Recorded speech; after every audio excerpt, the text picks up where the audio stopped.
Assalamualaikum warahmatullahi wabarakatuh. Selamat siang. Kami dari kelompok 2 akan mempresentasikan mengenai artikel tentang masalah mil pertama menurunkan permintaan endogen untuk audit dalam proses bisnis berbasis blockchain. Next.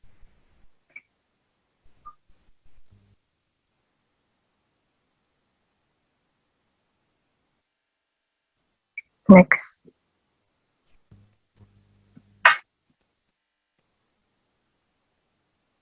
Sebelumnya, saya akan memperkenalkan anggota kelompok 2.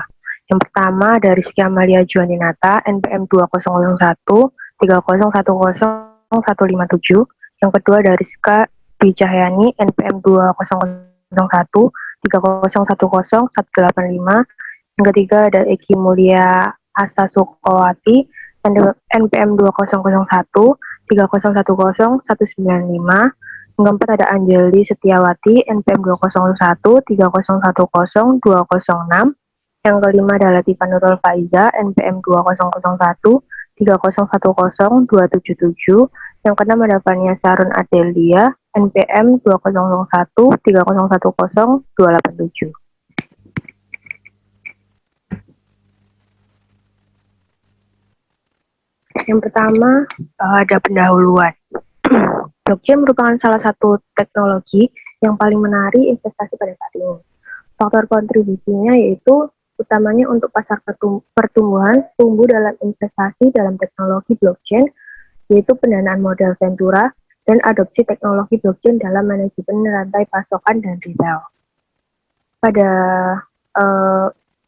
aplikasi asal blockchain yaitu salah satunya Bitcoin. Untuk selanjutnya, studi kasus blockchain rantai pasokan farmasi. Pada tahun 2019, Badan Pengawas Obat dan Makanan Amerika Serikat, FDA, mengeluarkan seruan untuk proyek percontohan tentang cara-cara baru dan inovatif untuk meningkatkan ketelusuran dan verifikasi obat resep di Amerika Serikat. Untuk menerapkan blockchain ke industri farmasi, termasuk SAP, Information Collaboration Hub for Life Science and Startup Medilager, yaitu aplikasi SAP memungkinkan pelanggan untuk memeriksa kode produk, tanggal kadaluarsa produk, dan nomor seri terhadap data produsen yang disimpan dan aman di blockchain. Medilager juga dirancang untuk melengkapi proses ini dengan menetapkan standar dan sertifikasi barcode yang setara Global Trade Indicator Number atau GTIN untuk produsen yang memasukkan data ke rantai pasokan blockchain untuk memastikan bahwa hanya perusahaan yang berwenang yang dapat menyimpan data di dalamnya, dan memfasilitasi pencarian data yang terjamin oleh pemangku kepentingan yang berkepentingan. Keuntungan utama dari blockchain sendiri yaitu menyediakan kumpulan data yang tidak dapat diubah jika tidak pihak yang berwenang yang memasukkan. Selanjutnya akan dijelaskan oleh teman saya.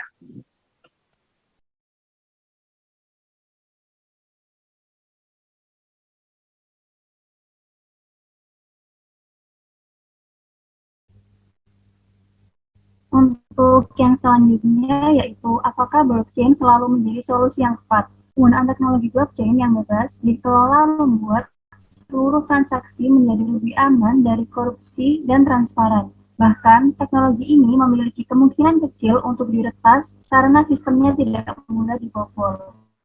Intinya, semua teknologi memiliki banyak manfaat, tetapi semua kembali lagi kepada penggunaannya. Maka dimaksimalkanlah manfaatnya. Namun perlu diingat kembali untuk selalu hati-hati agar teknologi ini tidak merugikan perusahaan maupun diri kita sendiri. Berikut adalah contoh dari penerapan blockchain.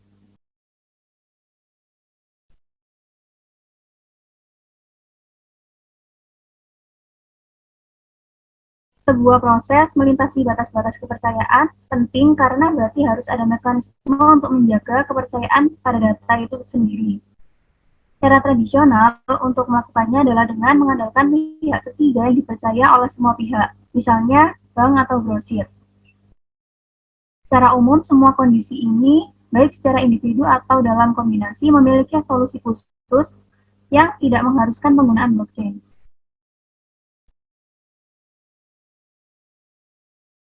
Terlepas dari analogi ini, hanya sedikit yang menyarankan bahwa transisi proses penerbitan akademik ke blockchain sebagian besar karena perantara dalam hal di jurnal, bukan hanya di penerbit, tetapi juga pengesahan kualitas produk.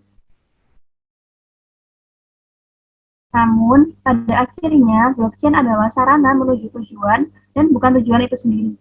Dalam rantai pasokan farmasi, tujuan akhirnya adalah untuk pasien, yaitu menerima obat resep yang telah diresepkan yang mengandung jumlah bahan aktif yang besar yang benar. Dari perspektif ini, jelas apakah blockchain adalah jawaban atas tantangan industri farmasi atau setidaknya bukan jawaban yang lengkap. Blockchain sendiri telah diajukan sebagai solusi untuk tantangan pertama, tetapi dengan sendirinya tidak dapat menangani masalah itu sendiri, bahwa dalam praktiknya tidak sesuai dalam teori. Untuk selanjutnya akan dijelaskan oleh rekan saya.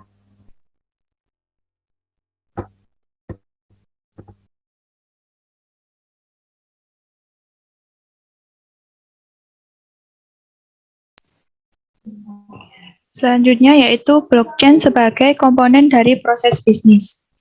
Dalam Bitcoin, data yang disimpan di buku besar yang didistribusikan adalah satu-satunya kenyataan.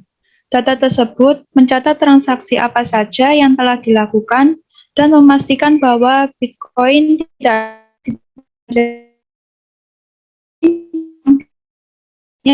berubah membentuk diri sendiri semesta. Itu sebabnya jika seseorang kehilangan kata sandi Bitcoin mereka atau membayar lebih dalam suatu transaksi, tidak ada yang bisa dilakukan.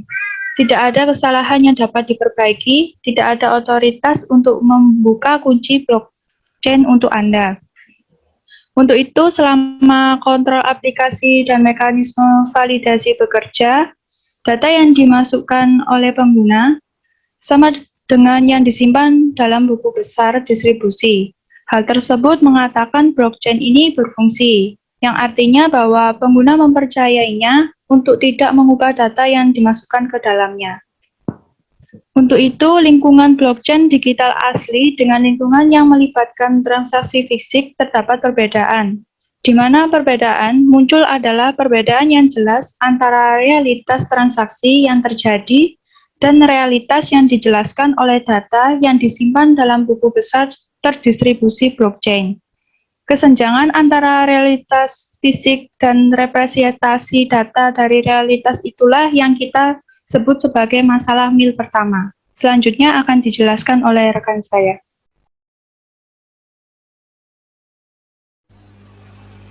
Baik, untuk selanjutnya adalah kasus bisnis untuk blockchain.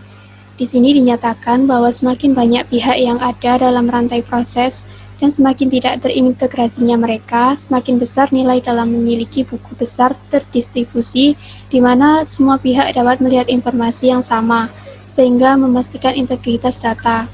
Untuk contoh kasusnya, yaitu Cow Country yang terletak di Illinois menerapkan pendaftaran tanah di blockchain. Nah, program ini kemudian dihentikan karena banyak pembeli dan penjual tidak memasukkan data ke dalam blockchain. Sementara itu, di Kenya juga menerapkan blockchain dalam catatan dalam hal pendaftaran tanah. Nah, baik di Kenya maupun di Cook Country, sebelum akta kepemilikan didaftarkan di blockchain, seseorang harus mencatat secara fisik lokasi dan dimensi tanah dan memverifikasi kepemilikan yang sebenarnya. Nah, tujuannya agar data tersebut terekam dalam blockchain. Dengan adanya blockchain dapat membantu mengatur catatan tanah yang disimpan oleh pemerintah, yang merupakan sumber penting yang digunakan terus-menerus bagi orang-orang yang ingin membeli, menjual, atau memverifikasi informasi tentang tanah. Serta dengan adanya blockchain juga dapat mengurangi tindakan pencurian tanah maupun tindakan ilegal lainnya. Untuk selanjutnya akan dijelaskan oleh rekan saya. Selanjutnya, studi kasus dalam menangani masalah mil pertama dalam aplikasi seni blockchain. Logika di balik BAC dijelaskan dengan cara yang secara implisit menunjukkan ke MVP objek yang diautentikasi dalam bentuk apapun, termasuk karya seni dan artefak yang unik. Memiliki banyak komponen yang diperlukan untuk memvalidasi klaim atas suatu identitas dengan menghubungkan 3 komponen, yaitu yang pertama objek, yang kedua identitas fisik yang aman, dan yang ketiga identitas digital yang aman. Di masa lalu, semua komponen ini diisolasi, menciptakan lubang atau kelemahan dalam kemampuan untuk membuktikan atau mengendalikan klaim asal atau dokumentasi autentikasi.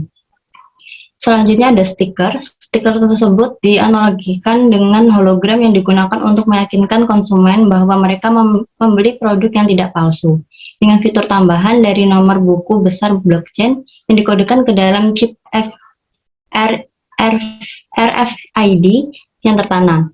Namun seperti yang kita lihat dengan masalah obat palsu, keberadaan stiker atau hologram saja tidak cukup untuk mencegah penipuan. Next.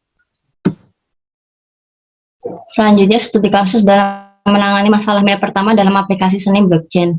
Selanjutnya, ketika artis tidak tersedia untuk melakukan autentikasi pada karyanya, maka diperlukan penjamin pihak ketiga atau ONIL 2019 untuk mengatasi masalah MIA pertama dengan karya seni dan memastikan bahwa apa yang disimpan di blockchain seni adalah karya yang sah. Seni yang dikaitkan dengan seniman yang benar akan membutuhkan perlindungan yang semakin canggih. Selain itu, solusi FMP ini memiliki untuk terus berkembang mengikuti kemampuan para pemalsu. Teknologi yang sangat kompleks sedang dikembangkan untuk memvalidasi karya seni. Alasan studi kasus seni ini diperiksa sedemikian panjang adalah untuk menunjukkan bagaimana sulitnya mengatasi yang pertama masalah MIL. Komponen blockchain dari aplikasi ini adalah aspek solusi yang paling tidak sulit karena catatan yang dapat diubah tidak ada nilainya kecuali apa yang tercatat di dalamnya sesuai dengan realitas fisik. Next.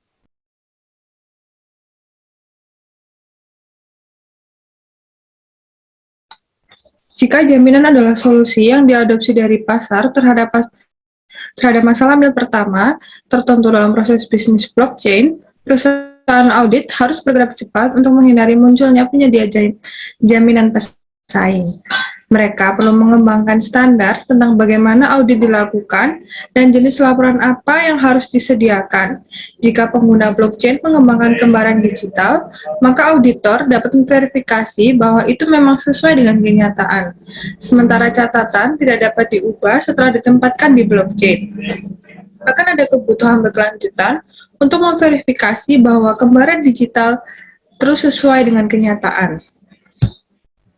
Tugas verifikasi yang lebih sulit dan permintaan audit yang lebih besar akan muncul ketika ada komponen layanan untuk apa yang dimasukkan ke dalam blockchain, seperti dengan contoh makanan organik. Dengan tidak adanya beberapa sistem pemantauan otomatis yang mencakup semua yang hanya akan masuk akal untuk item bernilai sangat tinggi, seperti berlian, auditor kemungkinan akan fokus pada kontrol yang ada atas komponen manusia, bukan setiap aktivitas dalam proses diri. Misalnya, produsen obat harus mematuhi Good Manufacturing Practice atau GMP yang ditentukan oleh FDA. Tetapi seperti yang ditunjukkan oleh EBAM tahun 2019, Inspektur FDA mengalami kesulitan untuk memastikan bahwa perusahaan farmasi melakukannya, terutama ketika mereka berbasis di luar negeri. Next. Sekian presentasi dari kelompok kami. Terima kasih.